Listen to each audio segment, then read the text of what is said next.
நான் சொல்றதெல்லாம் உங்களால செய்ய முடியுதான்னு பாருங்க. செய்ய முடிஞ்சா நிச்சயமா உங்க குழந்தை மொபைலுக்கு அடிக்ட் ஆகாது. உங்க மொபைல்ல இருக்கிற இம்பார்ட்டன்ட் ஆப்ஸ் தவிர தேவையில்லாத ஆப்ஸ் எல்லாத்தையும் டெலீட் பண்ணிடுங்க. மொபைல்ல நோட்டிபிகேஷன் இருக்கும். ஒரு மெயில் வந்தா உங்களுக்கு டக்குன்னு ஒரு பாப்அப் ஆகும். வாட்ஸ்அப்ல ஒரு மெசேஜ் வந்தா டக்குன்னு பாப்அப் ஆகும். அந்த நோட்டிபிகேஷன் எல்லாத்தையும் எடுத்து விட்டுருங்க. நெட் ஃபாஸ்டிங்னு ஒரு டயத்தை முடிவு பண்ணணும்.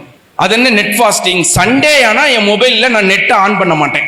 இல்ல நைட்டு 8 மணில இருந்து மறுநாள் காலையில 8 மணி முடிய நான் என்ன பண்ண மாட்டேன், என் நெட் செல்லுல நெட்டு யூஸ் பண்ண மாட்டேன். உங்க வீட்ல மொபைல் யூஸ் பண்ண வேண்டிய ஏரியாவை ரெஸ்ட்ரிக்ட் பண்ணுங்க. ஹால்ல மட்டும்தான் யாரா இருந்தாலும் மொபைல் யூஸ் பண்ணணும். மொபைல் ஹால்ல இருக்கும். எங்க வீட்ல நாங்க என்ன பண்ணுவோம்னா டிவிக்கு பக்கத்துல மொபைலை வச்சிருவோம். எல்லாரோட மொபைலும் டிவிக்கு பக்கத்துல இருக்கும். யார் போன் அடிச்சாலும் அங்கேருந்து எடுத்து பேசணும், அங்க வச்சிடணும். அதை எடுத்துட்டு பெட்ரூமுக்கு போக கூடாது, அதை எடுத்துட்டு கிச்சனுக்கு போக கூடாது. மொபைல் இருக்க வேண்டிய இடம் அந்த மொபைல் ஸ்டாண்டு தான். மொபைலுக்கு கம்பல்சரி என்ன பண்ணணும், பாஸ்வேர்டு போட்டு வைக்கணும். நீங்க டிசிப்ளினா இருந்தா கண்டிப்பா குழந்தைங்களும் டிசிப்ளினா இருப்பான். என் பையனுக்கு நான் செஞ்ச டெக்னிக் அதை நான் உங்களுக்கு சொல்லி கொடுக்கிறேன். உங்க மொபைல்ல ஒரு ஸ்கிரீன் சேவர் செட் பண்ணுங்க. என்ன ஸ்கிரீன் சேவர் தெரியுமா? நீ மொபைல் பார்ப்பவனாக இருக்க வேண்டுமா அல்லது உலகமே உன்னை மொபைலில் பார்ப்பவனாக இருக்க வேண்டுமா?